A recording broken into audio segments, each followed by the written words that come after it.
बदर अब्बास साहब प्लीज़ आपकी सवाल पैटर्न, वैसे तो आप जो चाहे बोलें इस फैसले के ऊपर, सवाल पैटर्न ये है कि इस फैसले का इमरान खान के वोटर सपोर्टर्स को 8 फरवरी को फ़ायदा होगा, नुकसान होगा, नून लीग को फ़ायदा होगा, नुकसान होगा, इस मुल्क को फ़ायदा होगा, नुकसान होगा, क्या होगा?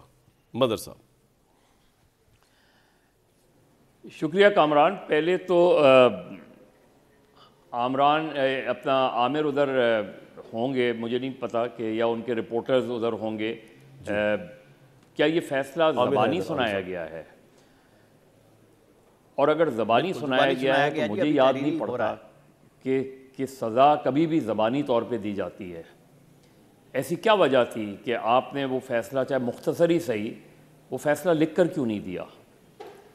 ऐसा मुझे तो याद नहीं पड़ता, हो सकता है मैं गलत हूँ, मेरी मालूमात नहीं है, कि इतने सीरियस केस में जिसमें आप जो है ऑफिशियल सीक्रेट एक्ट के तहत कोई मुकदमा चल रहा हो और एक जज आके ज़बानी सज़ा सुना के चले जाएं और फिर कहें कि तफसीली फ़ैसला, मुख्तसर फ़ैसला भी तहरीरी होता है।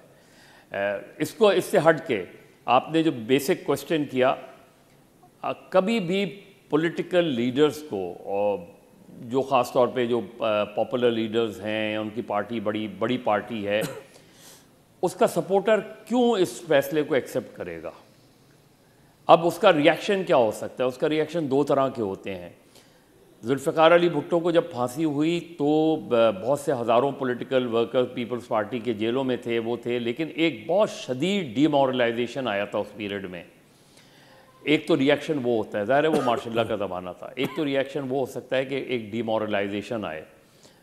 दूसरा रिएक्शन ये हो सकता है कि और ज़्यादा गुस्सा बढ़े और बड़ी तादाद में लोग निकल कर आएँ और वो कहें कि हमने हर सूरत में वोट देना है। इसलिए ये दो रिएक्शन होते हैं, ये दो रिएक्शन एक्सपेक्टेड हैं, लेकिन उससे पहले ऐन मुमकिन है कि अगले चंद दिनों में अपील हाई कोर्ट में लग जाए, और अपील का हमें नहीं पता, हाई कोर्ट में फिर सुप्रीम कोर्ट का, मेरा ख्याल है उस वक्त तक तो शायद मामला हो सकता है कि 8 फरवरी का इलेक्शन हो जाए। मतलब साहब आपके नज़दीक ज़्यादा 8 फरवरी तक डीमोरलाइजेशन का एलिमेंट का गलबा होगा या गुस्से में वोटर ज़्यादा बाहर निकलेगा इमरान खान का, आपके नज़दीक?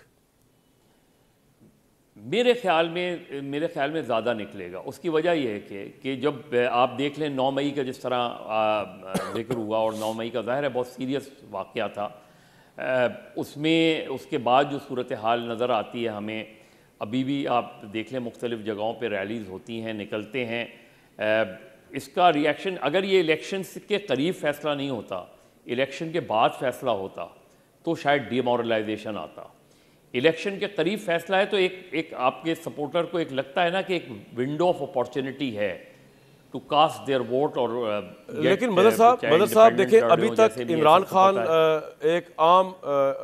खान एक बड़ी प्रिविलेज पोजीशन के अंदर थे, जिस तरह का उनको वहाँ पे, क्योंकि वो कैदी नहीं थे, कैद बामुशक्कत नहीं गुजार रहे थे, उनकी ज़मानत हुई थी, जुडिशल कस्टडी के अंदर थे, उनका अपना मोराल भी हाई था, अभी इलेक्शन भी नहीं हुआ।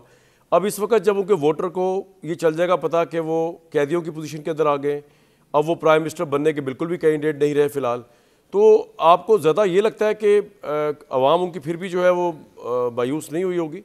और थोड़ा ये भी बता दीजिए कि इलेक्शन के बाद जब नवाज शरीफ साहब जीत जाएंगे तब क्या पोजीशन होगी?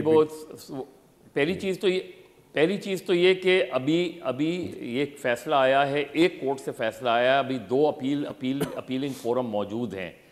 तो अभी एक तरीके से उस वर्कर को ये पता है कि हो सकता है कि हाई कोर्ट अपहेल्ड ना करे इस फैसले को, या अपहेल्ड कर दे और सुप्रीम कोर्ट से रिलीफ मिल जाए। तो एक रिलीफ फैक्टर जो है उसकी वजह से ये चीज़ें ज़्यादा होंगी। मुझे लगता है कि शायद वोटर ज़्यादा निकले। हाँ, अब हाई कोर्ट और सुप्रीम कोर्ट के लेवल पर भी अगर इस सेंटेंस को जो है वो अपहेल्ड कर दिया जाता है तो एक दूसरा फैक्टर उसमें आ सकता है इसके अंदर।